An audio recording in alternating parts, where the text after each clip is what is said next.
Hey there. Good morning. Welcome to the Stochastic.com NFL Strategy Show. Week 10, baby. Who would have thought? We're already here, but we are. And we're having fun along the way, except for me in week 9. But aside from that, it's been a good time. Glad to have you guys with us. We're breaking it all down. Ownership, top stacks. Going to take a look at the Sims potentially, too, for the main slate. See what that's throwing up. And I know it's a basketball day, but that's all right. Because if you come here on Thursday, we're going to get you in the right mindset. We're going to have you ready for Sunday going into it. You're not going to go in blind. You're going to go in feeling like you know some shit. And that's why we're doing this. Dave Loughran, _D. With me, Eric Lindquist, at Eric Lindquist. Time to talk 10 games, bunch of bad quarterbacks once again, but we're here and it's fun. What's up, brother? Yeah, lots of fun. Last week was so much fun. I liked looking at all my lineups on the left side of the screen. It was tough, but if you ran into the doubles, triples of one CJ Stroud, you're a happy person on this Thursday. You've been a happy person all week. I mean, I have never been more wrong about something than CJ Stroud being good at football. I think that might be one of my worst takes that I've probably ever had since doing this job in 3 years, but I don't know what to say at this point. Oh, that CJ Stroud was going to be terrible and the worst draft pick of the entire first round. Oh, yeah, we talked about that earlier this year. Oh, yeah. Yeah, that was a good take. It's holding up well. Well, you're a man of honor. Yeah, you got to be able to wear it. You can't just, be proud of your... Yeah, you're not as good as your best take. You're not as bad as your worst take. But that is definitely my worst take. We all have them, dude. I was appalled that the Eagles drafted Jalen Hurts in the second round. That's probably mine. It's amazing. But you know it's what? Like you got. Don't I get some bit of forgiveness here when the team's like, well, we're a quarterback factory. Like, come on, you can't say that and have me with a straight face be like, hey, you know what? Maybe they are a quarterback factory. Yeah, the Carson Wentz one worked out so nicely. He's going to be a great addition to LA in the quarterback room. Doing what? I don't even know. And they have the guy that they drafted the guy ahead of him too. I know. Fun. Goff. They have 5 draft picks from 2016 from that draft that have all come through there in less than a year. So I ran out of protein, right? Oh no. And my wife has like this vegan protein. She's not a vegan, but she doesn't Vega Life, yeah. It's the one because it's got the greens and everything in it. So I was like, fine, I'll do it. I haven't tried it yet. This is the most repulsive looking substance I've ever seen in my life. Hold it up. It smells horrible. Well, I can't. It smells horrible. It looks horrible. It's green, even though it says vanilla. And then it's like mixed with ice cold water or a non-dairy product. So of course I just threw in milk because there's no way I'm doing this with water. And so it's the New York Giants of protein. Yeah. Have you ever, JoJo said, just eat an egg? I do, dude. I do 3 or 4 scrambled eggs every morning. I mix in some peppers and onions, but I couldn't today because I had a show and a video. And then I tried to get, a little exercise in there between 10 and, you know what I mean? I didn't have time. I didn't have time. So I was like, all right, I'll do this. Anyway, have you ever used Kratom? No, is that something creatine based? I have no idea. Oh no, it's what should be an illegal substance, but is technically legal. It is a product of, in essence, it's an opioid that you can buy at a gas station or any head shop. Mike, have you ever used it? All right. Well, anybody that has knows that the smell and the taste is more repugnant than anything else on the face of the earth. All right. Okay. Rube said Kratom is a natural opiate. Yeah, dude. But we'll get into that later. It's natural in a lab. Yeah, but I mean, whatever. I have advanced enough knowledge on this stuff to say it's not good for you. Don't do it ever. I promise you. Just because it's the worst smell, it's the worst taste ever. This is what it was bubbling up to the surface. So I'm going to try it. I haven't tried it yet. Go right now. Smells like shit. Come on now.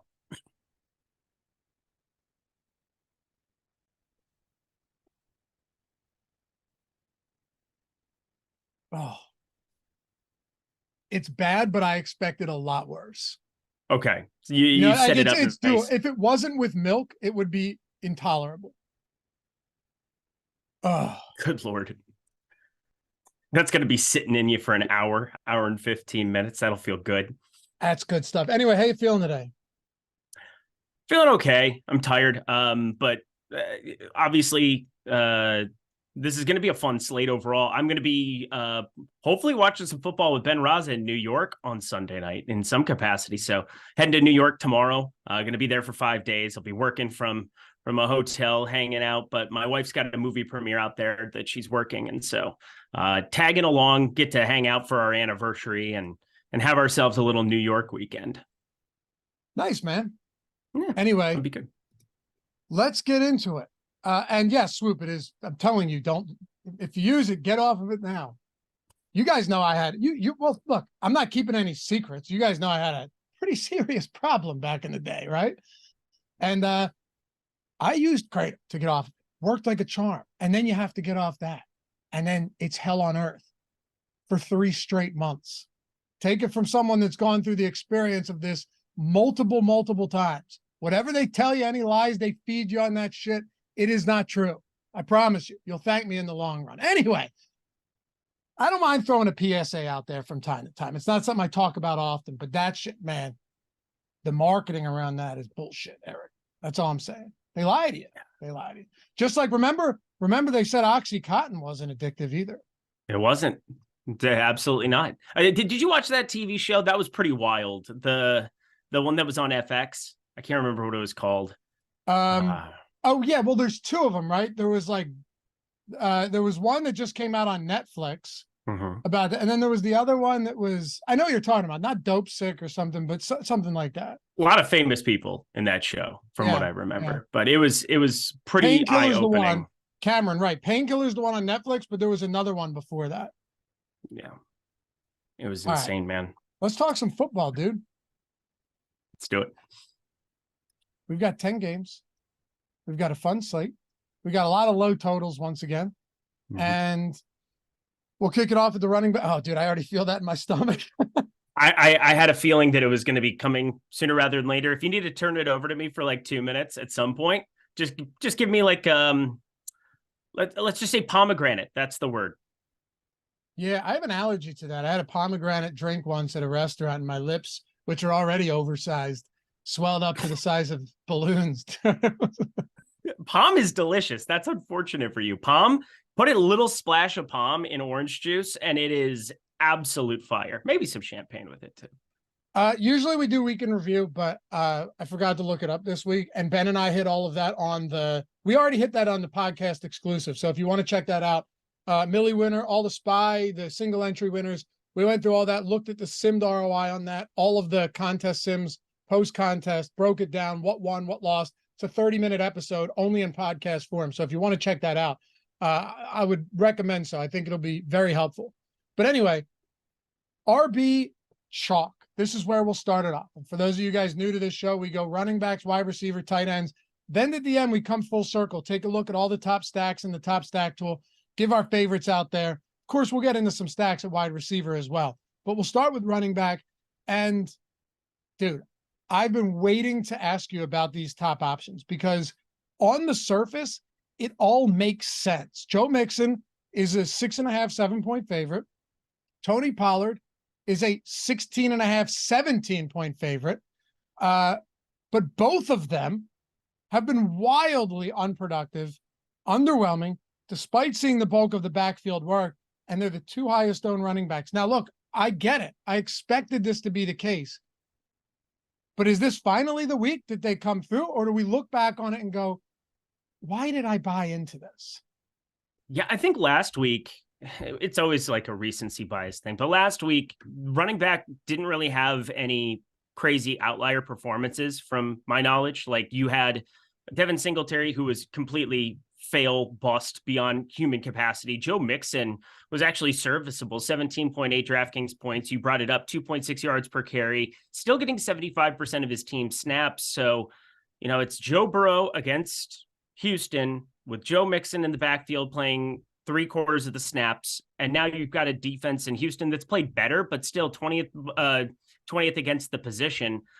I think Joe Mixon 6,200 is just fine to be mixing and matching, but I'm with you where, they've been wildly unproductive. Tony Pollard, I mean, I think he gets steamed come Sunday, because one thing that's going to happen is people are going to realize the Cowboys defense is going to be like 30% owned. It's going to get to those kind of levels based on what we saw before from the Giants side.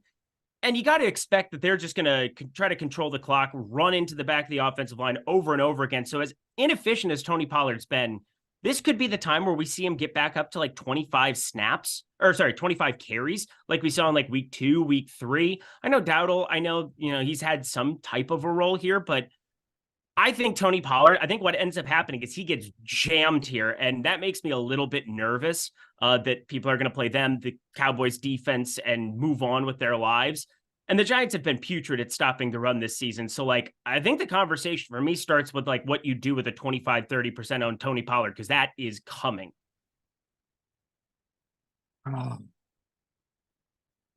It sucks, man.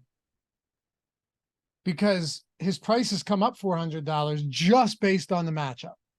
Based on the matchup, right? There's no other reason that Tony Pollard's salary would come up outside of the matchup, because he hasn't been good, man. Now, granted, I know he had a difficult matchup against the Eagles, and the Cowboys were doing pretty much what they wanted through the air last game. But Tony Pollard was a non-factor for the most part. You have Christian McCaffrey at 18% against the Jags. That's interesting. I also wonder if we're going to see Trent Williams back, because, Brock Purdy was a 12-1 over his first 13 starts, including the postseason, with 2 interceptions. That's it. 2 total interceptions. And the only loss came against the Eagles when he threw 4 times before hurting his shoulder or his elbow. Mm-hmm. The last 3 games, they're 0-3, and he's been picked off 5 times. Not ideal. It's not ideal. So 1, is Trent Williams going to be back in the mix? That's huge.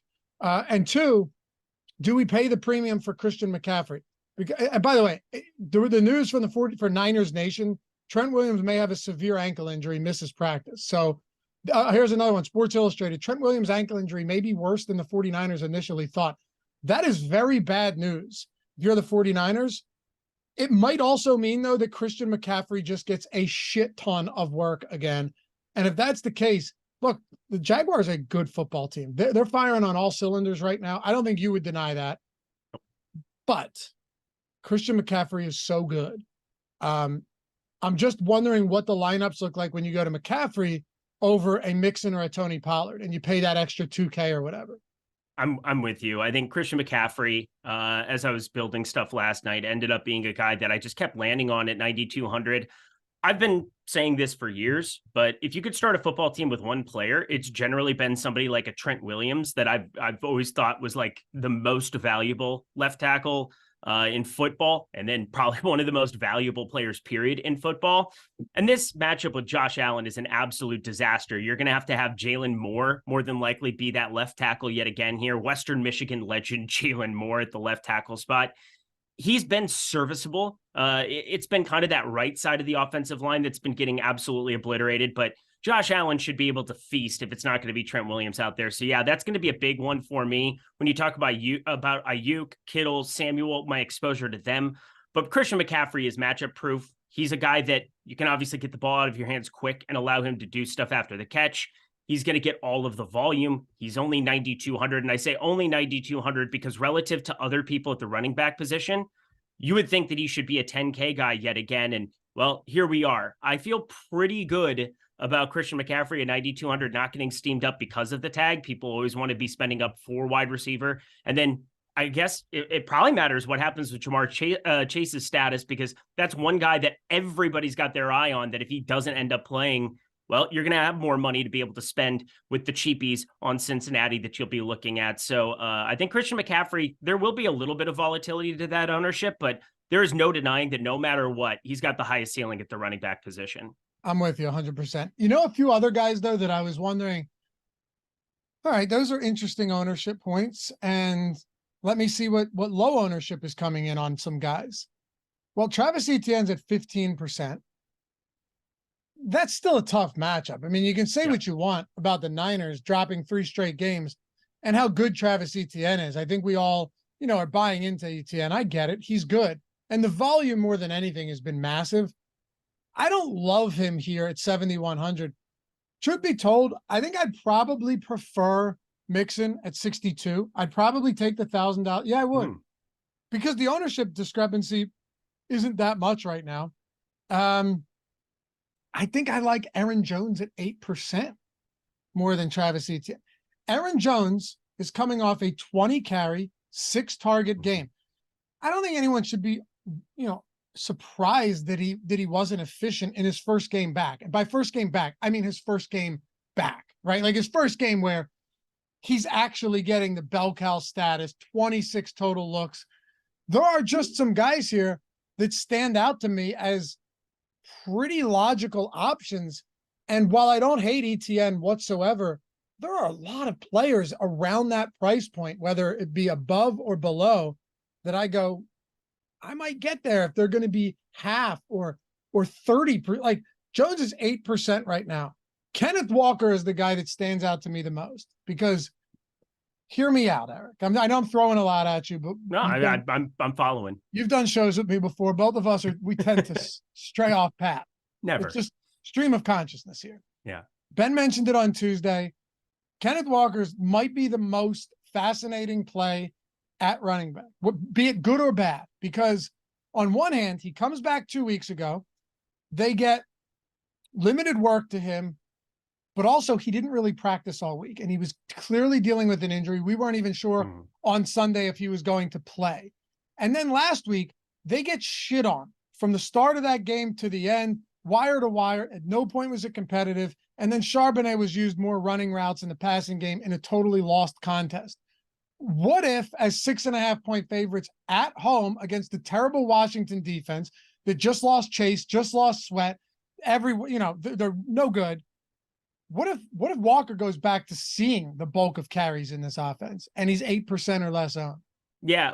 The other thing that just can't be understated is this Washington defense is significantly worse than what it was 2 weeks ago. Without Sweat, without Chase Young out there, that was just something that I thought last week was extremely targetable in some capacity. Now, you obviously got a New England matchup that, they're not good by any means, but they were at least somewhat serviceable there on the Washington side. But I look at Ramondre Stevenson, Mac Jones combination, a little bit different going into it's not the link, but going into Seattle there and having an opportunity for Geno Smith to be able to air it out. I like DK Metcalf as one of the better plays on the entire slate. And then I'm with you. I think Kenneth Walker, Zach Charbonnet, I think they're both in play. Charbonnet being 4,200, that's just a completely different build. And I don't know what to make of it, but I do think that when we're talking about a more competitive game, 47% of the snaps last week, I would expect that to be up a little bit higher. In week 8, though, 44% to Zach Charbonnet's 56%. So it's getting a little bit dicey here, but both of those game scripts were interesting. Cleveland, obviously with their defense, they were playing a little tight to the chest there. They kind of had Zach Charbonnet in there for a lot of those routes. I mean, you're never going to have Kenneth Walker be the guy who's out there running a bunch of routes for you, but if he's getting the goal line work, this is a team with the, I believe, second highest total on the slate next to Dallas. That's interesting to me, big time. I just want to throw out there that 4,200 Zach Charbonnet, not exactly irrelevant to me. I love it, because I asked Ben about him and I knew Ben wouldn't have interest, but I wrote him down again today because I thought you'd at least have a little bit of interest in there in Zach Charbonnet. 3% owned right now. Yes. Strictly large field tournaments here, right? Correct. You're not touching him in even like anything with like 1,000 or less. I probably wouldn't touch him because there's just so much more certainty at the running back position other places. But 4,200 does so much for you. I can get to the Keenan Allen and Amon-Ra St. Brown combos. I can get to all the pass game options that we have from Jacksonville, San Francisco pretty easily with a quarterback. Like, it does a lot for your builds. It does. Now, look, it could be that, hey, Kenneth Walker ends up getting phased out and Charbonnet starts to seem and be integrated more. But I think it could be one or the other. And if that's the case, I wouldn't mind having shots on either. Would be awesome if DJ Dallas were out. I will throw that out there as well, purely because we didn't see him enter the game week 8, week 9, but him being active does bring like some kind of pass catching role to the table. I'm not saying Washington's going to get ahead, but Washington's going to drop back. I mean, you've got a guy and Sam Howell dropping back like crazy. And if they had a couple of big plays and this game shoots out, you could be looking at the absolute nuts with Zach Charbonnet in that passing game. So when you look at all of the chalky running backs, I'll just go 10% and up, but that's not even really fair because I don't think Bijan Robinson at 10 is chalk. Really Mixon, Pollard, McCaffrey, Rachaad White, just because of his involvement in the passing game. Listen, this is effectively an 80+% snap player at sub 6K. That's how you have to look at Rachaad White. Not a great running back, not an efficient back, not even a back on a good blocking offensive line.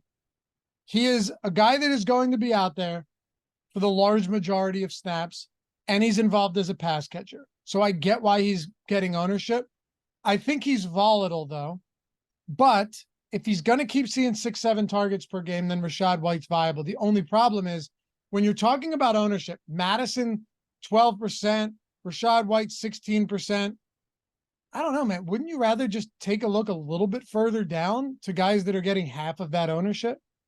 I think I got to disagree with you because I think Rachaad White, you said that there's some volatility there, maybe in his performance, but I don't really see it. When we're talking about all these other players that are playing 70, 75% of snaps, he's played 80% or more of snaps in 3 of his last 4. Oh, I know. I mean, and 70+% in every game this season. Yeah. That's so much opportunity for a guy who's more known as a pass catching back in some capacity. He had 20 carries last week, and sub 6K is just a little bit broken here for him against Tennessee. I bet he also ends up getting steamed up beyond all human comprehension. When you see sub 6K, if you have a guy like Chase who's available, if you have all these expensive spend up options, that we're going to be looking at, I think you got to at least kind of have in the back of your mind that you need to find some savings. And I'm not saying Zach Charbonnet 4,200 savings. I'm saying anything sub 6K there. I'm in love with Alexander Mattison this week. That's going to be a guy that I play in bulk if he's going to be around 10, 11%. But with Rachaad White there, 15.3%, there's no doubt there is more certainty. He's been in a more proven running game than the Minnesota Vikings, and he also brings that passing game role to the table. They have no faith in anybody else there. Keyshawn Vaughn played 8% of snaps. Sean Tucker hasn't been active since 1994. Chase Edmonds, 11% snaps. I mean, what the hell? It's just, I think Rachaad White is no doubt in play for cash and no doubt one of the better values at the running back position as we stand right now. He is. And to be clear, I do mean volatility and production for Rachaad. Got it. That's fair. Because I agree with everything you just said. But he also, okay, let me put it to you this way. Last week was your ceiling game from Rachaad White.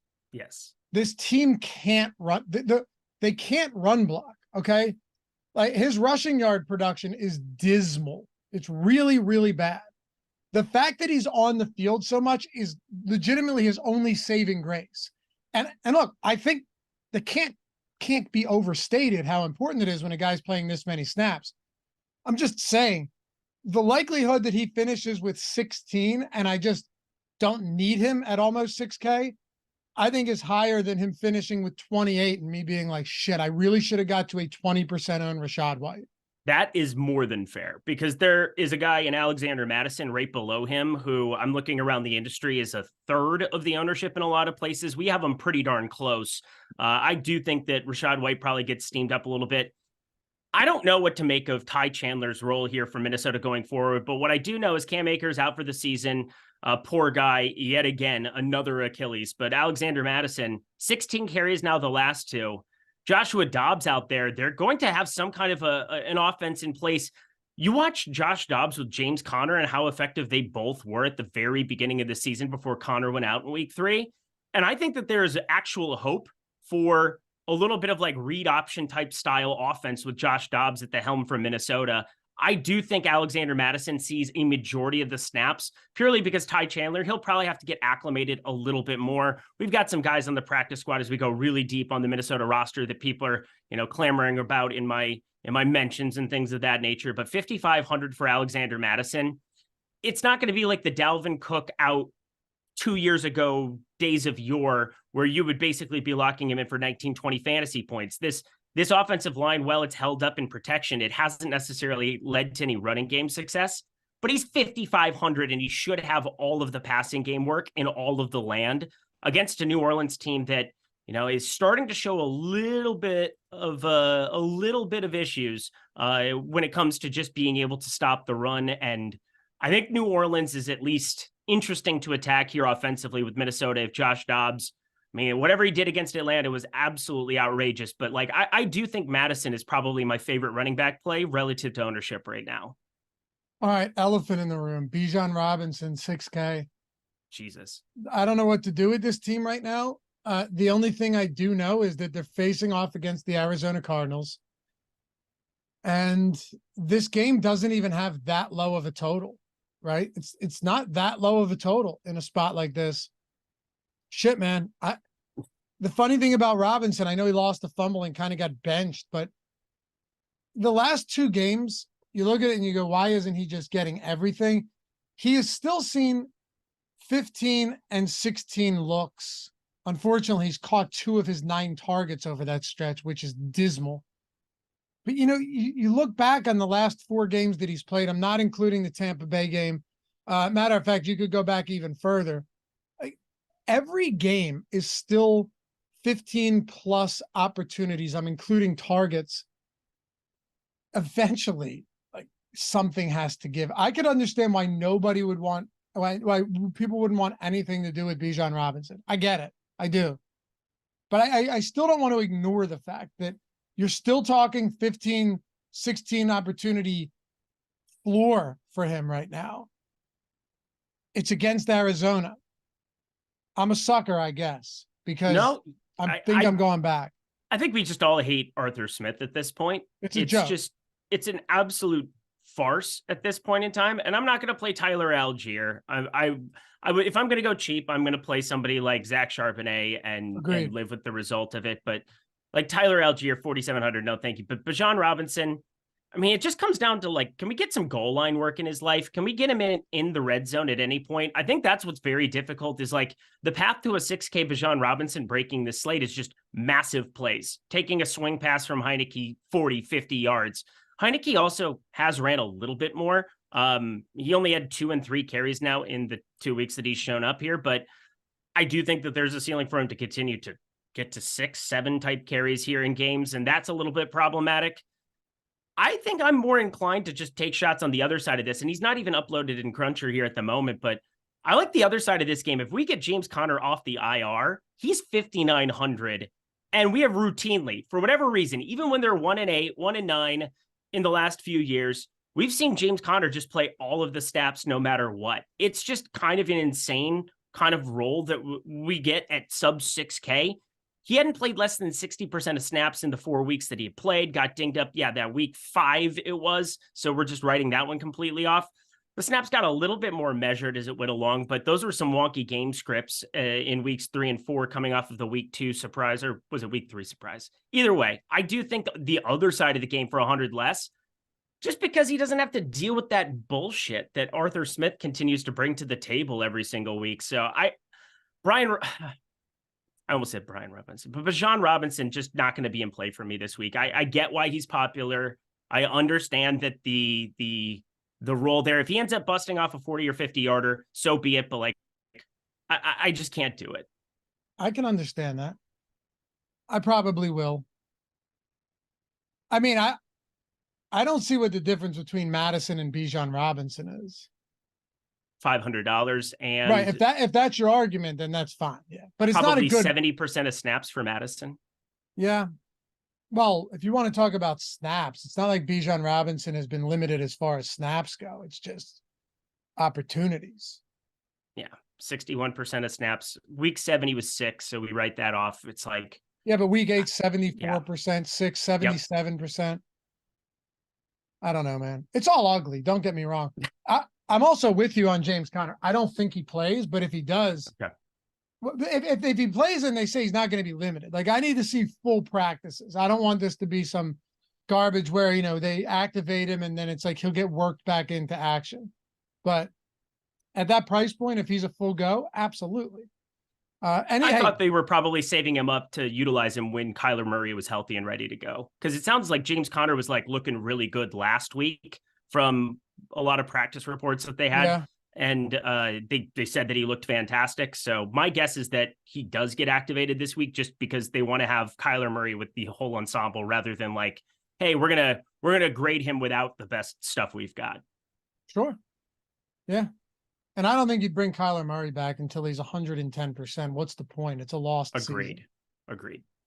I don't mind Aaron Jones. I don't like the matchup, but Jordan Love is so bad that they're just going to have to continue to find ways to utilize Aaron Jones heavily. They have to. I love Aaron Jones was a guy that we talked about ad nauseum. He was my second highest owned running back last week. You want to be early to the party with Aaron Jones. He's one of those running backs that hashtag matters, and him healthy, it matters so much for Jordan Love. It matters so much for the complexion of this offense. Now going up against Pittsburgh's not exactly fun, but we're talking about 6,500. He's sub 10%. And I think we are going to see that role enter the 65%, 70% of snaps here once full go. Probably just limiting him here this week in practice with the hamstrings. So I'm with you. Aaron Jones will he's going to continue to be a problem for me. We'll wrap up running back with this. Now, you got to play by my rules here, okay? Okay. I'm going to give you 3 players in rapid succession. 20 seconds on each guy. 1, 2, 3, rapid fire. You ready? Ready. Alvin Kamara, 8% owned. God, that's the first one. That's like 10 seconds right there. More. Sorry, I know. I'll fly. No, you're good. All right. We'll start the clock now. Okay. More what? I like Alvin Kamara. Yes, he gets I'm giving him thumbs of approval, right? Yeah, but you have 20 seconds. Alvin Kamara, love. 6%. I want to see you. I want to see what you can do in 20 seconds. I want to see solid, concise, condensed analysis in 20 seconds. Alvin Kamara, we know what that ceiling is, 8,300. We definitely want to just get that passing game involvement here. Obviously, a matchup against Minnesota in a dome on the road, having a 21 total still. Alvin Kamara, phenomenal play. Taysom Hill, get out of here. Love it. Yes, I'm so glad you mentioned Taysom Hill. He can't do that forever. It can't happen forever. I'm with you. 8% on Kamara is wild. Derrick Henry, 7% on the road against Tampa Bay Bucks, 7,400. No, thank you. Derrick Henry, it's just going to be one of those things where you want to get 20 out of your running back at 7,400. You have fun with that, but I want passing game involvement for DraftKings specifically. Tampa Bay, yes, we can probably attack them more than normal. Nice to see Derrick Henry getting over 4 yards per carry, but he's never going to get the passing down work at this point in time, and that is sad. I'm going to give you 30 seconds on this one because I think there's nuance here, and I think the ownership is super low. And the team is dealing with injuries, and they don't want to use Quentin Johnston clearly. You know where I'm going.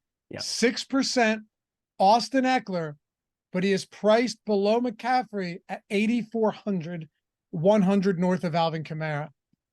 Love Christian McCaffrey, love Austin Eckler. I think this is a flip the build situation. It's probably going to depend what happens with Jamar Chase, just because, again, you remove an $8,600 guy in one of the best game environments going up against Houston, and then you have more money to spend going around to other places. Austin Eckler, that'll be a little bit dependent on that for me, but there's no doubt that he is a great run back with just about anything you're looking at in the Goff, Amon-Ra, Laporta section. Okay. UE2K. He said, right, the Detroit backfield is the real question. Way too much talk about Vikings and Falcons backfield, both useless. Okay, but if David Montgomery plays, I'm not paying $7K for him or Jahmyr Gibbs. Sure am not, especially because David not Montgomery. The real conversation. Yeah, I mean, as much as we would love to have interest in one of these guys, feels like the closest thing to a split we're probably going to see, period. The role for Jahmyr Gibbs the last 2 weeks has been elite. David Montgomery, though, once he gets in here, they're going to have him run 15 times, 20 times. Jahmyr Gibbs, I have him in for like 8 carries right now, and all the passing game work. It is brutality because you want to be able to have one of these guys pop against the Chargers. I can't pay those tags for him. It's tough. If Jahmyr Gibbs was like the same price as Joe Mixon, the problem is with Dan Campbell. I love Dan Campbell, but I never know what he's going to do. I don't know what Ben Johnson's going to do. I don't know what these guys are going to do. And with that in mind, it's like, man, do I really want? By the way, the Chargers' run defense has looked pretty good, better than I would have expected. They've looked pretty good. Matchup based, but true. What's that? Matchup based. I mean, the Bears, that's not a whole hell of a lot for me. The Jets, not a whole hell of a lot for me. So it's a little they have bit. Not faced stiff competition. Okay, I totally just agree. making sure. Totally agree. This is a good rushing attack. It's a good offensive line. Those price points are tough, though. Jahmyr Gibbs looked so good the last time they played. They're coming off a bye week. He looked amazing. But David Montgomery was the guy they wanted to use. It's hard for me to believe. David Montgomery's been a full practice participant. It looks like he's going to be good to go.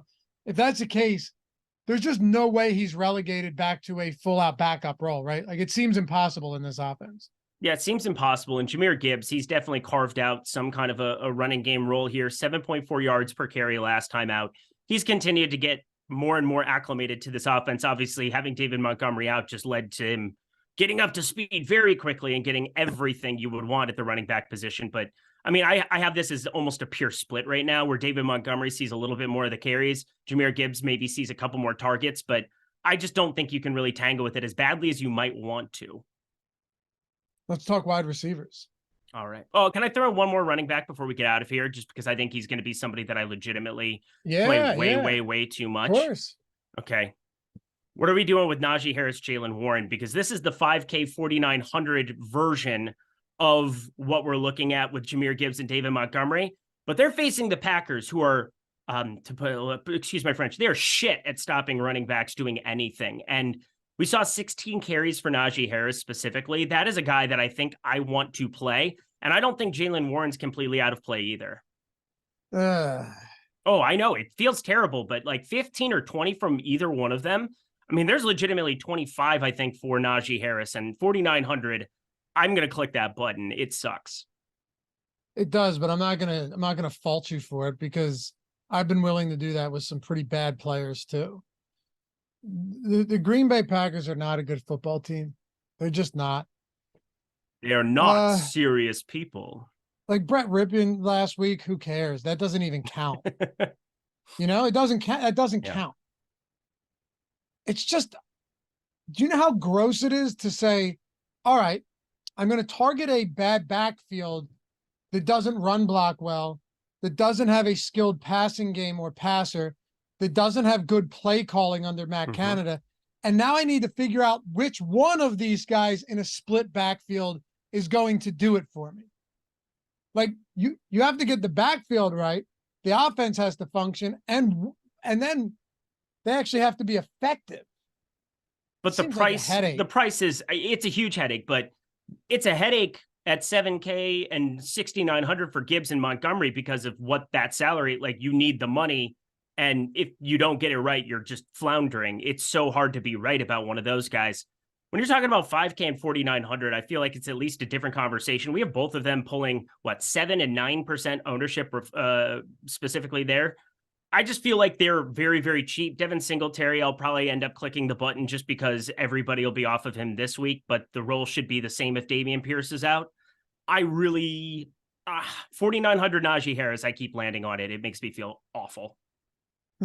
He said, Lavi's size said it all. Eric makes a salient argument for Pitt running backs, but it caused natural disgust. Yeah, no, I get it. Like I said, I'm not going to shame you. I'm not going to fault you for it. Between the protein greens in your tummy and between that take, you're just going to be spewing on your camera in 2 minutes. Right. But it was actually the Najee Harris talk, not the protein. No, I don't know if I want to deal with the headache, but I get it. I think Ben mentioned Najee earlier in the week too. Anyway, let's talk about wide receivers. Before we do, let me give you a prize picks play for today, okay? Yep. Chuba Hubbard over 13.5 receiving yards for Thursday Night Football. So here for it. It's unbelievable. Yeah. Yep. We've been in lockstep with a lot of those. He's the bell cow. It was the play that I started writing up before this show for tonight. So, hey, you don't have to read my article now if you don't want to. But yeah, that was the play that I kind of highlighted, centered. he's just going to see a majority of the work going forward. Miles Sanders isn't the answer in any capacity. You want to have Chuba Hubbard and your best skill position players out there to develop Bryce Young, similar to what I talked about with Kyler Murray, with James Conner. Like, you want to see what these guys can do so you can evaluate them even in these lost seasons, so you know what to do going forward. Chuba Hubbard's just a much, much better back, adds a different dimension to the offense, specifically is a more capable pass catcher. That is just a proven fact. We're seeing why Miles Sanders never got any of that passing game role in Philly. So yeah, Chuba Hubbard, I'm there for it. Also, you've seen, you saw Frank Reich hand over the play calling duties to OC Thomas Brown. And in the week since he's done that, that's when Chuba Hubbard really started to see the elevated opportunities. I'll give you one better. Check this out, though. If you mentioned this, my apologies. I was pulling something up. Oh, you're good. Have you seen the Bears receiving yards numbers allowed to running backs this year? Yes. There's a couple of them. I saw a Twitter thread about it like 2 weeks ago. Well, I don't know what it is recently. I'll keep it simple. Okay. The Chargers have allowed the second most receiving yards, 426 receiving yards to running backs. Third most Bills, 420. Jags, 395.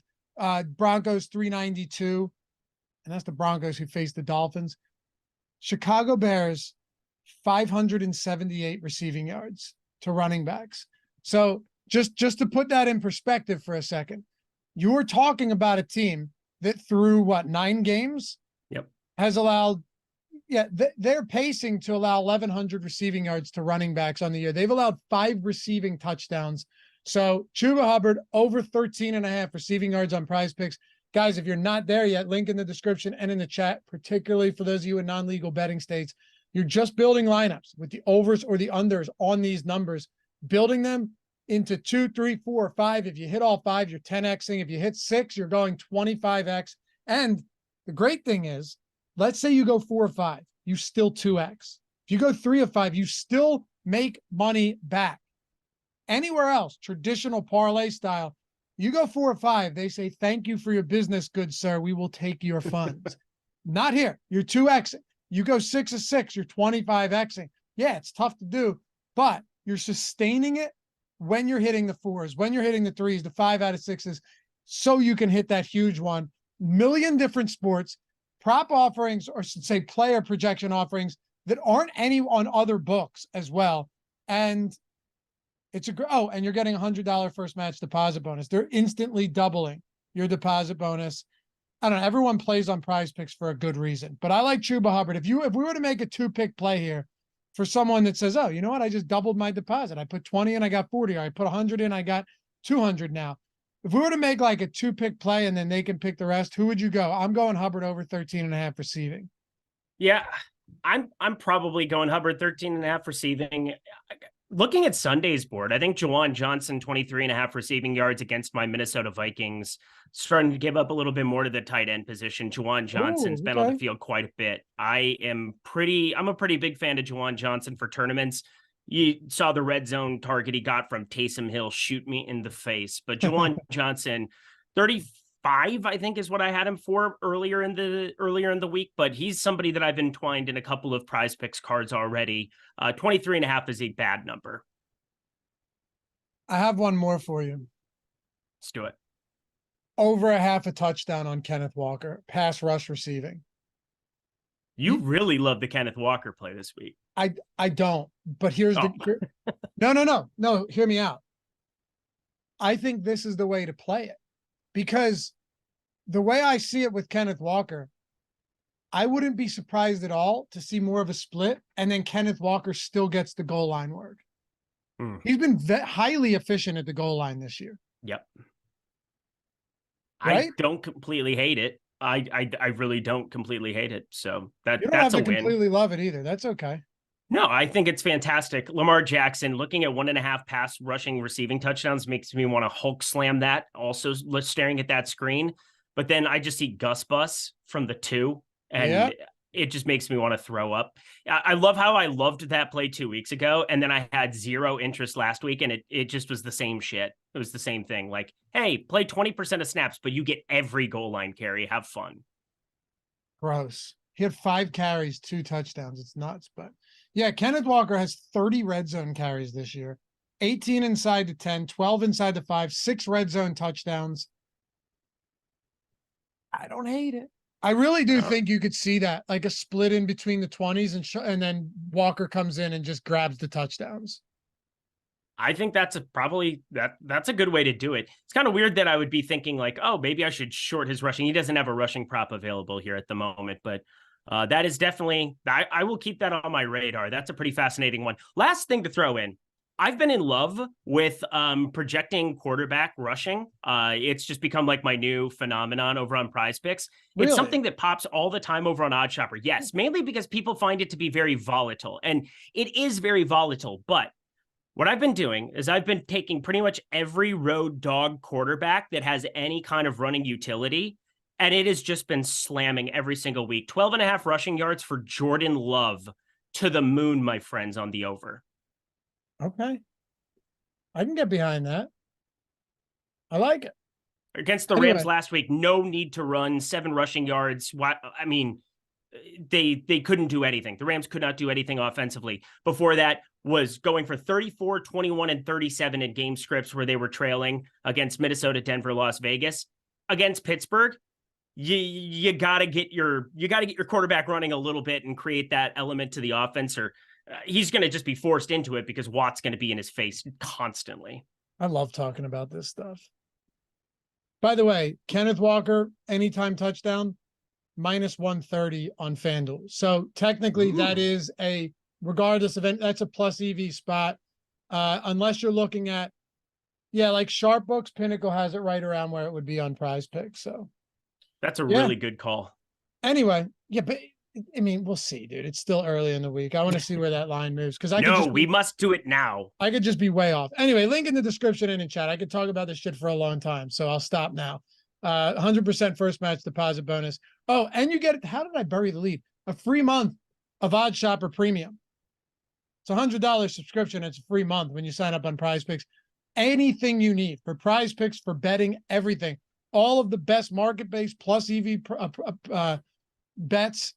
It is the way to bet. It is the way to bet. They have the parlay builder in there. Awesome. The Prize Picks lineup builder, all of the other pick'em sites. It is free. It is yours for the entirety of the month. Got to use that link or we can't find you. But that plus $100 deposit bonus is pretty good stuff. All right. Wide receivers. If Jamar Chase plays, he's going to be very chalky. I was surprised to see the DeAndre Hopkins ownership personally. I'm not.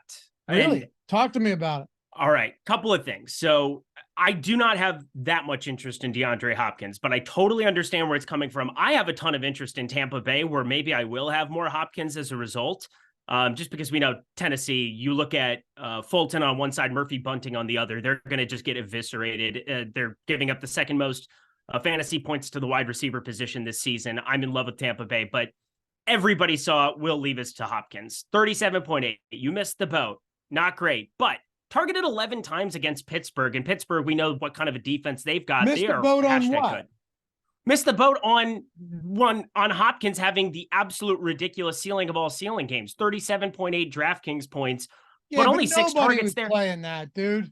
Oh, I know, but I'm saying that it's one of those things that at 6K, you look at that box score. I'm trying to explain the ownership. Sure. I'm not saying that I fucking want to do it. I definitely don't want to do it. Well, the Millie winner had it that week. I'm just saying, because they're from the future. It doesn't count if you have an almanac. I think he was 0.8%. I thought you were saying like, hey, sorry if you guys missed the boat on that, very obvious Hopkins. No. Okay. I'm saying that I understand the ownership. I understand why he is where he's at, because Will Levis has just been keying in on him. I mean, this has been pretty insane kind of a role. Again, 11 targets last week in come from behind mode there for Tennessee.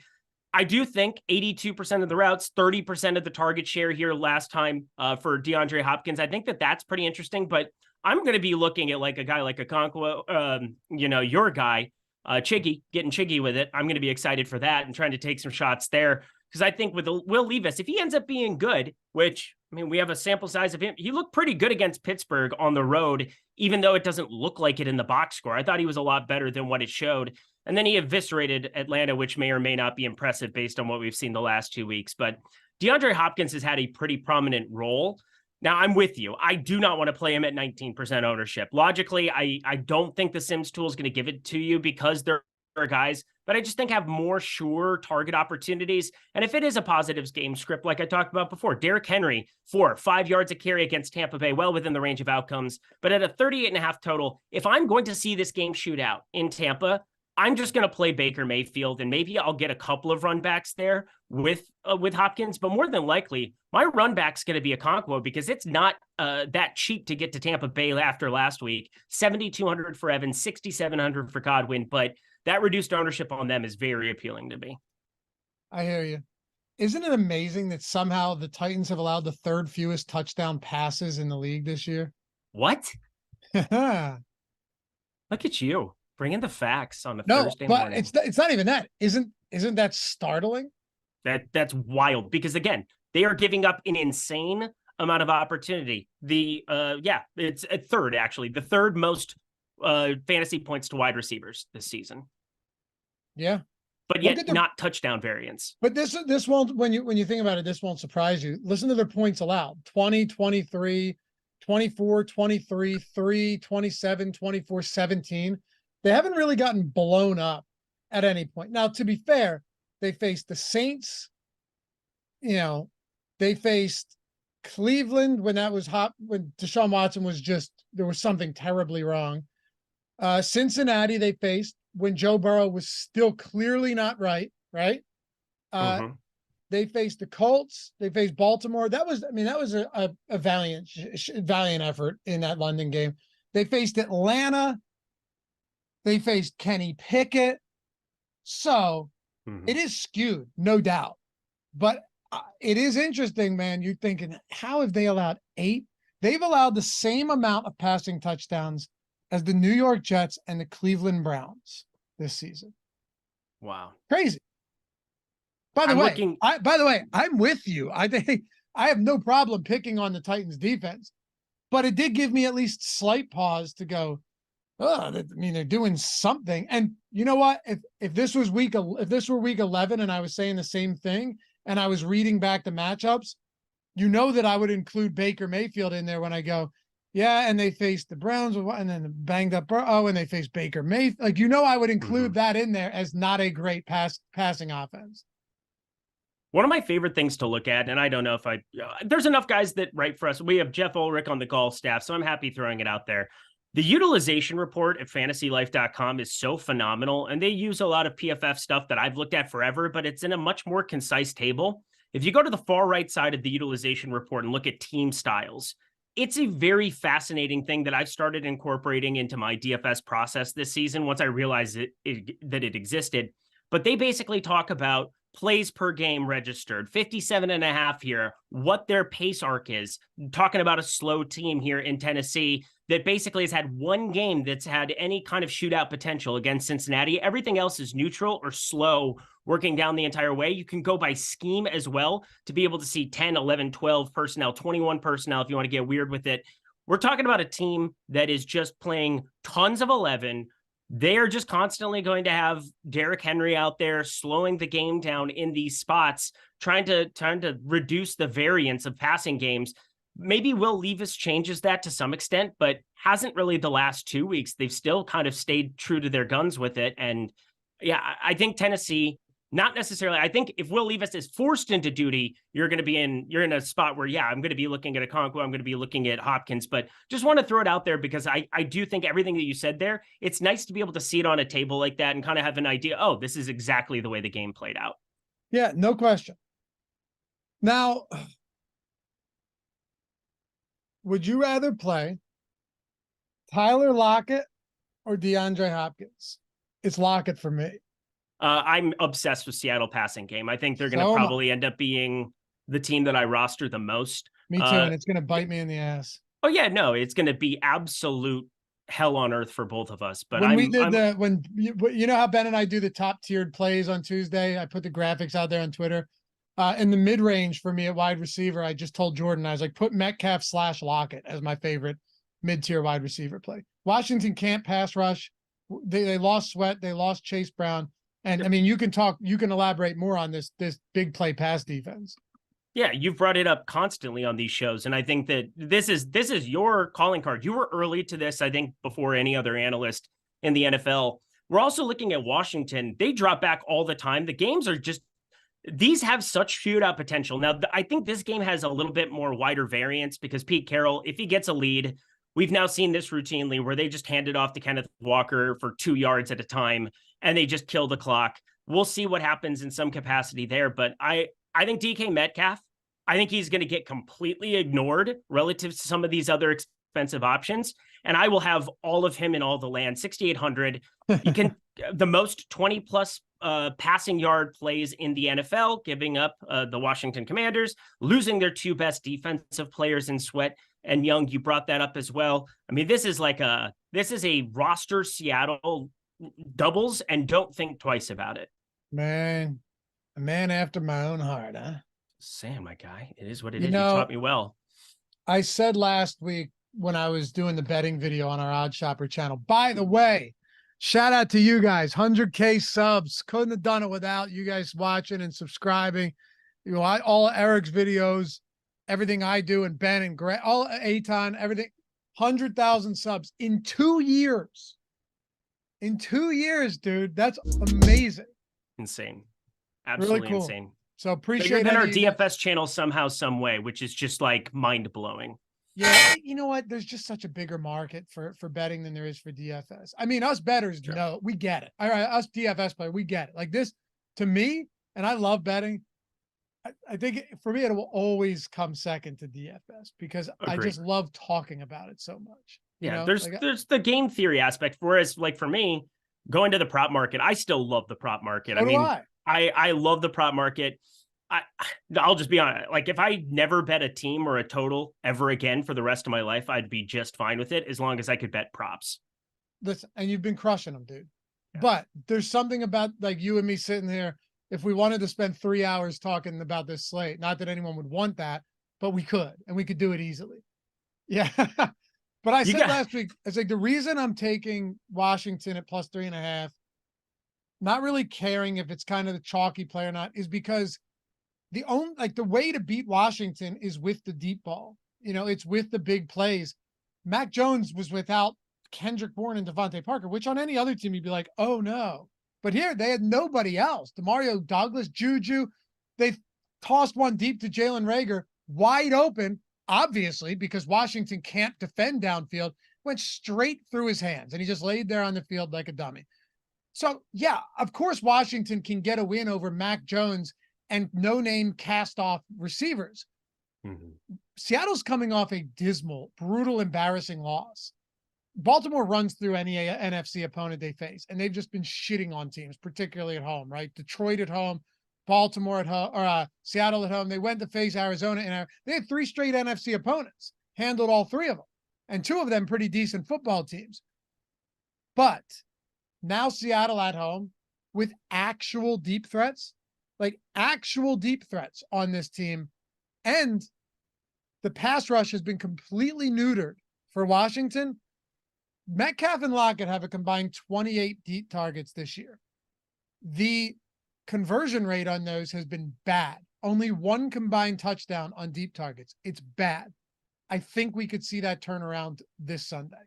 Yeah, I mean, I'm even going to have shots on like a Smith and Jigba. Like there's nobody in the Seattle passing game. I know that he's been outplayed here recently by the guy, I can't even Bobo, just insane that we're saying his name, but I feel like this is going to be a spot where if you are a person wearing a Seattle Seahawks jersey in the passing game, I'm going to have interest in you. Yet another reason of 4,200 Zach Charbonnet in the event that you do have something happen where Sam Howell hits a couple deep shots early, not outside of the realm against Seattle's secondary. I feel like this is going to be the game that I'm the most invested in come Sunday. I can't say for sure because a lot of it revolves around Chase. A lot of it revolves around what people end up doing in some of these other spots. But this is the game that I've just kind of been keyed in on here the last 2 days. Justin said every pod I've listened to has talked up Seattle stacks. Their ownership isn't coming in high, ?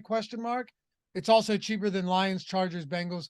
Yeah, I definitely don't think they're going to be unowned, but I don't disagree with Eric's point that I think it's going to be owned, but I don't think it's going to be steamed to Eric's point, how many people want to pay that price point on DK Metcalf right now? His salary hasn't None. come down.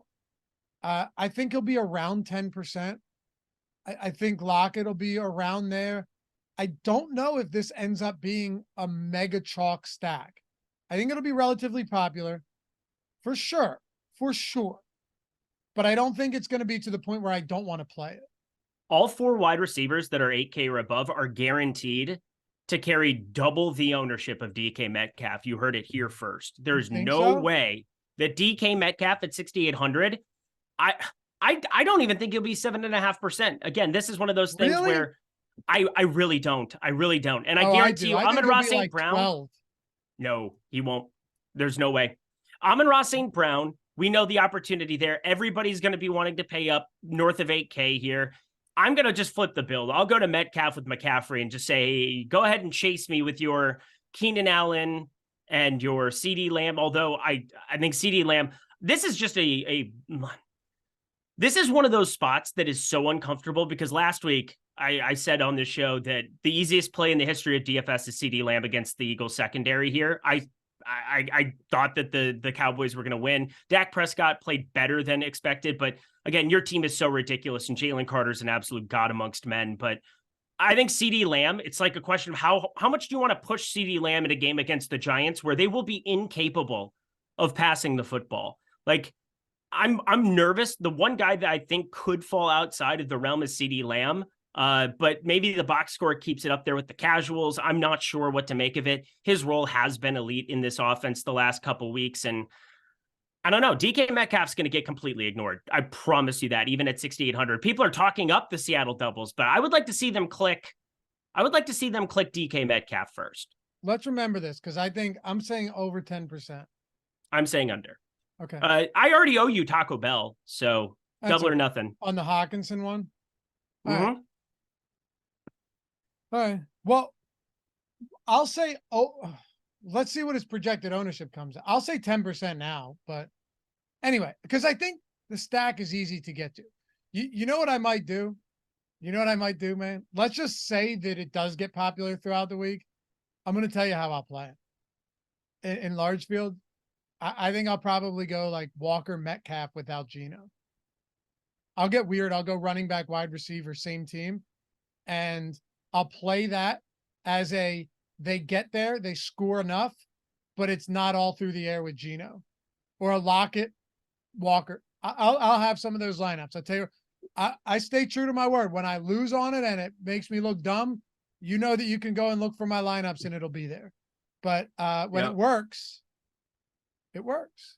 I don't think they're going to end up getting popular, which is just absurd because it's a 10-game slate.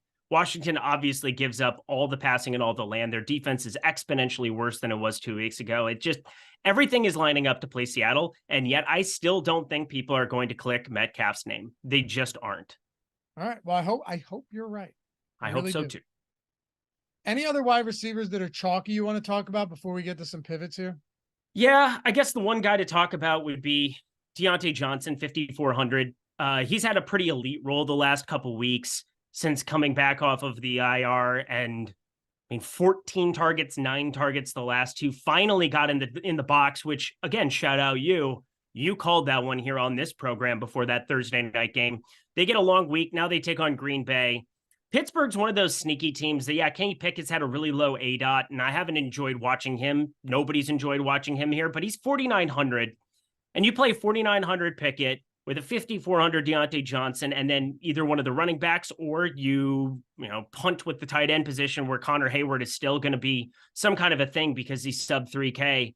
I mean, that is a lot of savings to be able to spend up on studs. So I will say Pittsburgh against Green Bay, that's just backtracking, not looking good any week whatsoever. I think Deontay Johnson ends up being very, very popular. If you're playing cash games, him and Marquise Brown are pretty tough to get away from.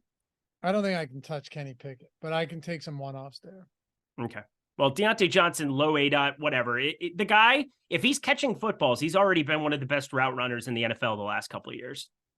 Yeah, for sure. Just couldn't catch the ball, and that's kind of important. Do you know how many multi-passing touchdown games Kenny Pickett has in 20 career starts? I'm guessing 0 based on the way you said that. 7, but no. Oh, okay. No. I was way off. No, you weren't. He has 1. Okay. Wow. You just took me on a roller coaster of emotions. Which is crazy, though, because, I mean, how do you not have at least one game where you're going, long where you're slinging it? Long George Pickens touchdown, Deontay Johnson inside the 10. How does that not happen? Those are 2 talented guys, and Pickens only needs a couple, Pickens should send a fruit basket to Jordan Addison every day for the rest of his life, because there's no way Kenny Pickett gets drafted in the first round, let alone on a football team, period, if he doesn't have Jordan Addison in Pittsburgh with him for that season. Buoying him for however long he did. Jordan Addison in college football DFS was an absolute walking god 2 years ago with Pittsburgh. With USC, Caleb Williams, it was a little bit more diluted. They had Travis Dye, an Oregon transfer, who ended up eating up a lot of the goal line work. And Jordan Addison didn't really get utilized correctly by Lincoln Riley, who probably sucks at coaching based on what we've seen this season. But I am very, very confident that Kenny Pickett is a result of how good Jordan Addison was in Pittsburgh. Do you want to pay for Keenan Allen? He's almost $9K. No, this is probably the first week that I've looked at the tag. I've taken it in. I understand the role. I know that everybody is dead on the Chargers side with Mike Williams and Joshua Palmer now, who's going to get put on the IR before the end of the week. I still can't do it. I think I would rather take shots on like Quentin Johnston and on Gerald Everett just as one-offs, just mixed amongst some of the Goff stacks that I'm going to have. But this is probably the first week where I've seen Keenan Allen there. I know the ceiling's there. I know this could look very, very foolish come Sunday, but I would strongly prefer Amon-Ra St. Brown, Jamar Chase, CeeDee Lamb, pending what the ownership ends up at. I wouldn't right now, but I mean, Keenan Allen pulling 15% against Detroit, that's still a decent enough defense. Getting Eckler back definitely takes a little bit off the ceiling. It's a big tag to be paying for Keenan Allen. I'm with you. I like Terry McLaurin at 15%. I think Jahan Dotson at 6% is fine. Obviously, we're both going to have interest in that passing game, at least as one-offs and run backs. You mentioned Godwin. We talked about Metcalf. Just looking at some pivots here.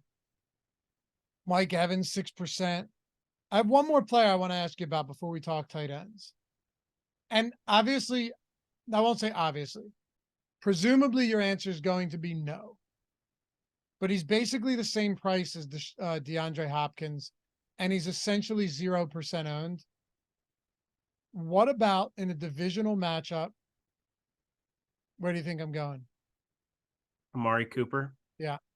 I knew you were going to. See, I have to ask you about Amari Cooper because he's very good, and he's been very good, and he's completely unowned because of the matchup. Weird that I knew where you were going with that. Yes, you did. I gave you a bunch of context clues there, but yes, you did. Divisional matchup. That one was the main one. I had a feeling it was Amari before you said that, but then that solidified it. It's like 2.5% Amari Cooper looks the same to me as, a Christian Kirk, who's more popular, a Jordan Addison, who's more popular. Zay Flowers in that game isn't popular at all. I mean, this is just because of how good these defenses are that nobody's going to get to this game whatsoever.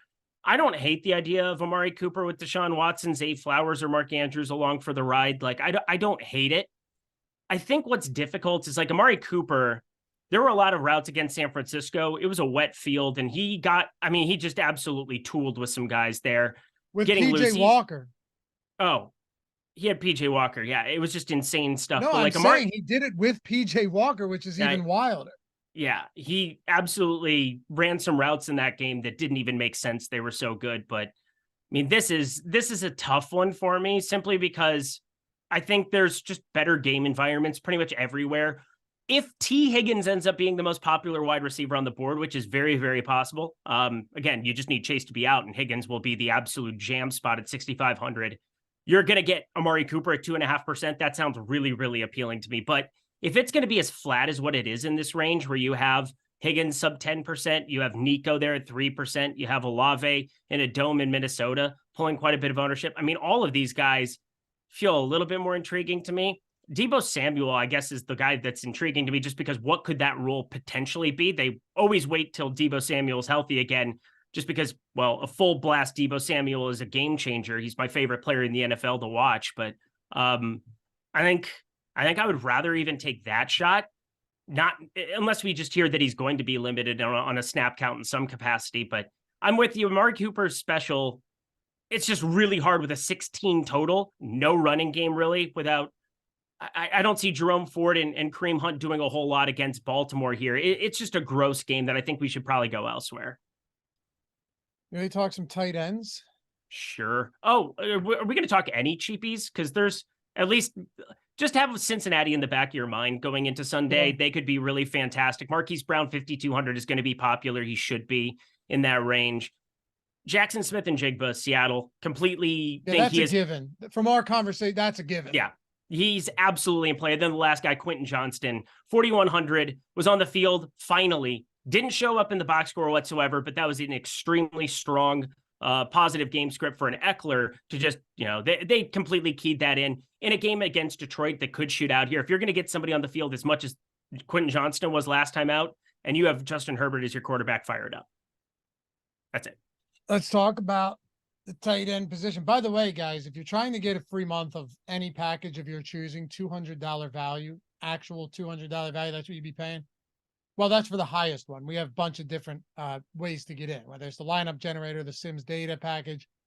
But if you're rocking the Stochastic Hall of Fame or the Stochastic Avatar, DraftKings, FanDuel, Owner's Box, wherever it may be that you're playing, finish top 3 in a field of 5,000 or more, tweet your wins to us at Stochastic HOF and get a free month of anything. You want the entire NBA package. There's no add-ons necessary. Ever. You don't need an optimizer. You don't need anything. You have every single tool, including the premium Discord, all of it. Or NFL, entirety of the month, 100% free. Just go to stochastic.com/avatar and use that avatar. Download the avatar or upload the avatar, wherever it is you play. Finish top 3 in a field of 5. It could be a nickel that you entered. It doesn't matter. You could win $100, but it's top 3 in a field of 5,000 or more, and you're still getting the free month. So it's a sweet deal and works out for everybody. So hit us up when you get those wins. Tight end, baby. Let's go. Trey McBride is very popular. This is under the assumption that Murray will be starting. Hawkinson, very popular. Ingram, popular.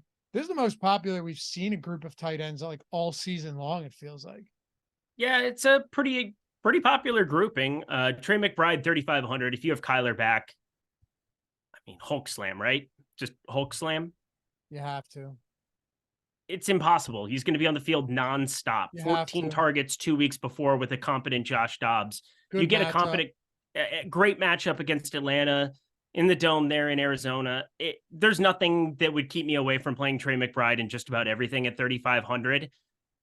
Evan Ingram, 4,500 is a little bit wonky to me. I would rather play Jake Ferguson against the Giants. I mean, Jake Ferguson, elite role here for Rapid City, South Dakota legend Jake Ferguson. Throw it out there for the people. But the TJ Hawkinson thing, what is going on? Same thing last week. He ended up getting 12 targets with Dobbs there. He would not have gotten targeted 12 times if Dobbs was not there, just throwing it out there. But TJ Hawkinson, I mean, this is just another absurd amount of ownership for a guy that, we're going to have Madison. We're going to have Addison as utilized pieces there, but I can't get to this ownership again on TJ Hawkinson. No, me neither. I know his prices come down, but it's tough. And also, the Saints are just notoriously good against opposing tight ends, right? How many years has it been since they've been not great against tight ends? Forever. Right? I'm not misremembering, right? It feels like they're always good against tight ends. This is such a big game for both teams, too. Both 5-4 entering it. Obviously, Minnesota on the comeback after the Kirk Cousins injury had one of the cooler stories you're ever going to see there with Josh Dobbs coming in. I just don't feel like TJ Hawkinson, even with a full week of practice and acclimating here, you're going to get Powell on the field a lot more. They've been going to some more 11, getting away from some of the 12 at times, and Powell's been very serviceable here in the slot for us. I don't know what to make of Hawkinson, but all I know is that at 5K at that kind of ownership, it's kind of an easy fade. Yeah. Saints have allowed 5 touchdowns to tight ends, but the yards, receptions, targets, all that is very, very low. Demario Davis is a god amongst men. Yes, this is true. Laporta against the Chargers. I don't hate that at 10%. If you're looking at some lesser owned guys, Pitts is 3% right now. Irv Smith. Conquo. Irv Smith could get steamed if Chase is out. Yep. He's 2%. He's cheap. I would play some. I would. Is every tight end from Cincinnati in play? Tanner Hudson and Drew Sample as well, coming off of last week. Like, if you don't have Chase out there, aren't you going to go to a lot of 12? I mean, Trenton Irwin will become one of the more popular pieces as well. We saw him inserted into a pretty large role week 2 without Chase. It's kind of like every tight end is in play there. Certainly feels like it. And that's just disgusting. Oh, yeah. It's horrible. And I'm terrible for even saying it. Juwan Johnson's my favorite, though, 3,100. Irv Smith and Sample scored last week. Yeah. Juwan Johnson's your favorite? I love Juwan Johnson this week, 3,100. My Minnesota Vikings, when it's not Arthur Smith calling the plays, tight ends have kind of wreaked havoc, at least from what I've watched. I mean, we had what was his face from Carolina? Let me go back and find this here quick. Hayden Hurst. I mean, there are so many holes that are existing here on this Minnesota. Like, defensively, we're not set up to defend the tight end spot here. I'm just convinced that a tight end is going to win somebody $1 million facing Minnesota here at some point this season. Okay. I like the conviction. I'll give you 2 more guys I like at very low ownership right now. This is why I like doing this show, because we're getting an idea of what it's going to look like. Logan Thomas at 5%. I have no issues with him. Same. And 3% Kyle Pitts. I get it.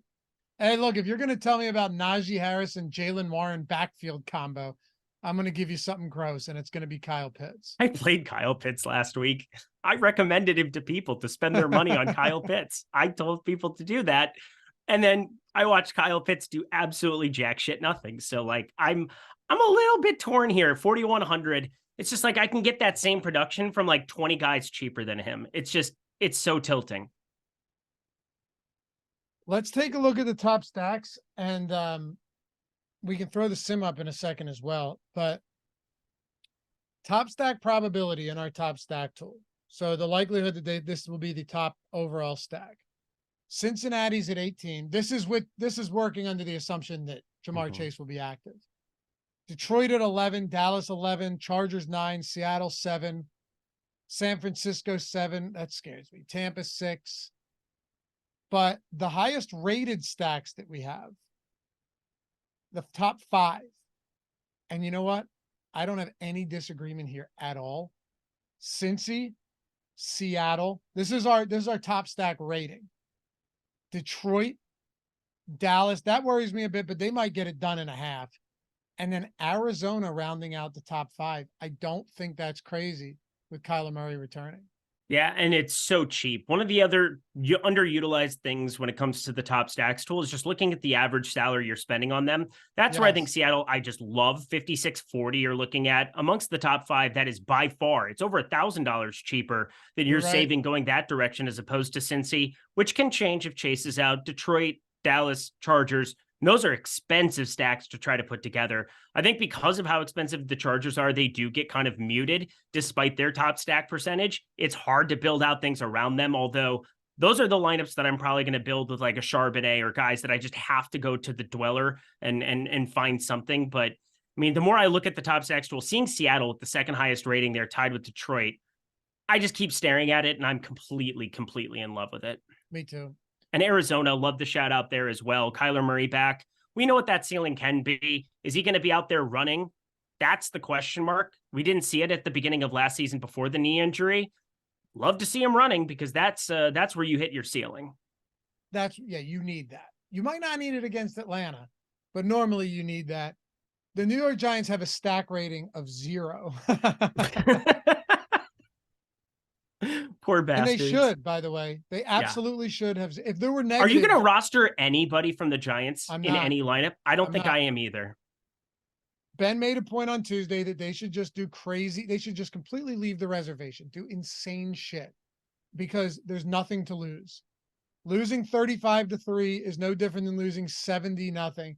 Do insane stuff in an otherwise completely lost season. Do wild stuff. He's absolutely gotta right. find this. Saquon Barkley Wildcat formation. Penn State talks about running the Wildcat there. There was one game. Here you go. 2022, October 2nd. Tyrod Taylor, Daniel Jones both got injured. They played the entire second half in the Wildcat with Saquon Barkley. That was fantastic against the Bears.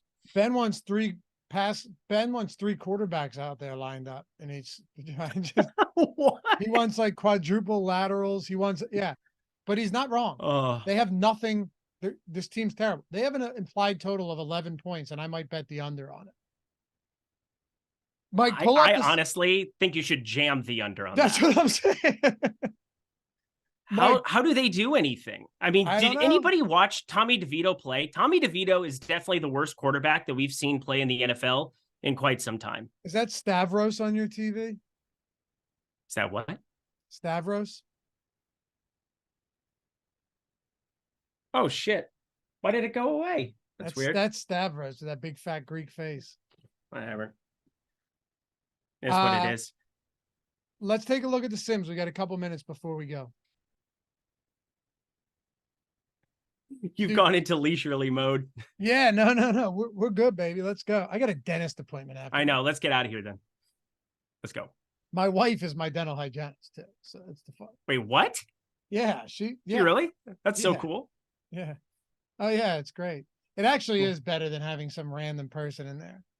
All right. I said take out the garbage. Just ripping, just gums bleeding. It's happened before where we have been in like a prolonged fight, and I come in for Dennis. I'm like, hey, not gonna open my mouth for you.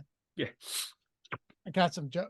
All right, so let's see what we got. Pull this up, Eric, if you want to pin it or just full screen it on YouTube so we can see. Mike, do me a favor since we don't have a lot of time. By the way, this is our Sims tool. It is a phenomenal tool. It's the same tool that Greg just won 100K on for NBA last week. It works. It works. It's just simulating thousands of lineups on the contest generator, trying to replicate what the field is going to look like. And you can pick the field type. And then once you go to the lineup simulator, it's giving you the most advanced lineup sorting process that you can find. That's why I always say I'm not smart enough to create a tool like that for myself. You know, we have a lot of guys on staff that can create the lineup sorting, the Sims, the lineup sorting process. I can't. That's why I lean on these tools every single time I play. You see the simulated ROI on each lineup. Favorite 150 for me, Mike. Now, go to exposures for a second. And go to stack exposures. Here, this will tell us a lot, Eric. All right, so a lot of Dak, a lot of Goff, about 7% Geno. So I would assume that you and I are both hitting some positive, some boosts on Geno Smith this week. We are. I will say, in the defense of the Sims tool here right now, there's no doubt Dak Prescott comes in underowned relative to his opportunity here against the Giants. I just don't want to run back with it. That's going to be the main thing. Is I don't want a Wan'Dale Robinson. I don't want a Saquon Barkley. I think that's going to be an important part of it. But I'm with you. I'm going to be ROI boosting Geno above 7% for sure. But you know the thing about Dak, Ben and I talked about it at length on Tuesday, is the fact that if everyone's playing this team to go Tony Pollard and not stacking the Cowboys, what if in 3 quarters the Cowboys just have like 4 passing touchdowns? That's all, that's all you need. What if they're just so wildly efficient that even if it's lower passing volume, the Giants are so bad and the Giants offense is never on the field that Dak ends up being that guy. Yep. I'm with you. I think that there's definitely opportunity. I mean, Jake Ferguson, this role that Jake Ferguson has is like becoming as elite as it gets as well at the tight end position. I mean, we're talking 89% of the routes He's got a 23% target share last week. That was up from, right, he was sitting around 12 the last couple weeks previous to that, but sitting at around a 16% target share here on the season, but running just an insane amount of routes. And you're talking red zone opportunities. He's been getting a lot of easy targets as well. I mean, you look at an ADOT of 8.1 last week, 7.25, 9 the week before. I mean, these are decent ADOTs for a tight end. Real decent. I like that play. He's getting a little ownership, nothing crazy. Mike,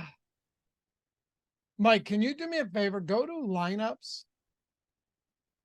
Go to lineups and then go all the way to see where all those starred lineups are. All right, do me a favor. Click that and then go to filter and then contains Gino. Just put Gino, that'll work. All right, let's see what these Geno Smith lineups actually look like, Eric. See if it's what we were expecting. So Gino, Pollard, there's your boy Najee. The highest simulated ROI lineup has your boy Najee in it. Hold my dick. It's a QB +1 with Lockett, Hopkins, Hawkinson. Wow, look what that allows you to do. Oh yeah. Here's a QB +2, so a 2-man stack. Gino, Mixon, Najee, CeeDee Lamb, Lockett, Pickens, Hawkinson, JSN. Okay, Mike, now I have to see. Go to exposures and just go to individual play. I need to see how much let's see how much Najee we have here. Buddy, it does so much for you. And one of them is going to pop against Green Bay, him or Jaylen Warren. I tend to think it's Najee, but okay, look, we had it up there, Mike. You lost it. Go to player. Just sort by exposure. Just exposure to the right side.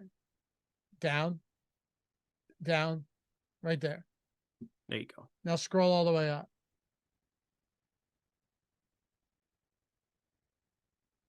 Oh, man, you must be loving that.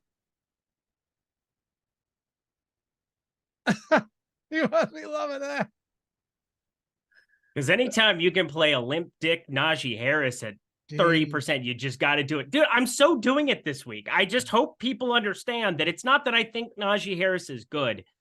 I just think there's opportunity against Green Bay in such a prominent way that the field is not recognizing. I get it, Big man. Big leverage. I get it. Big leverage. Before we go, Mike, last thing. Go to filters and then just put RB in there. I love this tool. It's incredible. I think we have the position, not player. Position. Go to position. Yeah. All right. Just delete that one. Just remove all. You're good. All right. Mixon, Najee, Madison. Oh God, this is getting exactly the guys you wanted. This is exactly what you wanted. It's like the guy from The Last Dance. Yeah. Do we have any Aaron Jones? Yeah. It's less than 1%. And we got Madison and Najee and Singletary. I mean, this is like the Sims tool and I have never been more like this on a slate period. This is the week I win $1 million in New York, and then I spend it all. You're in lockstep. Look, not a lot of Bijan. Oh, even a little bit of Zach Charbonnet. Look at that. A tiny bit of Zach Charbonnet. I will say I didn't run anything on this before. I know you didn't. I know. We like to save it for the show. Appreciate you guys hanging out. This is fun one, man. Hey, if there's 13 people that can hit that thumbs up before you go, greatly appreciated. You are the best hanging out with us on a Thursday, despite there being NBA today. My picks for every game video is out on OddsShopper. My picks for tonight out on OddsShopper. Eric's got NBA videos up. He's got his football one coming out tomorrow. Thank you guys for getting us to 100K on OddsShopper. If you haven't subscribed to Stochastic yet, we're at like almost 93,000. Shoot us a little bit of love here. Check out our stuff in podcast form. Remember, if you want to get the lineup generator or the sim, all those links are in the description for you guys. And same with Prize Picks. Free month of everything on OddsShopper Premium. Best tool you're going to find for betting. But also $100 first match deposit bonus. All that stuff down there. Fun stuff as always, brother. Always enjoy it, my guy. Go get your teeth cranked by your wife. That's enjoyable. Hey, careful there, pal. Shout out to Mike Lawrence for producing this one as well. We'll see you guys back here for the next one. Peace.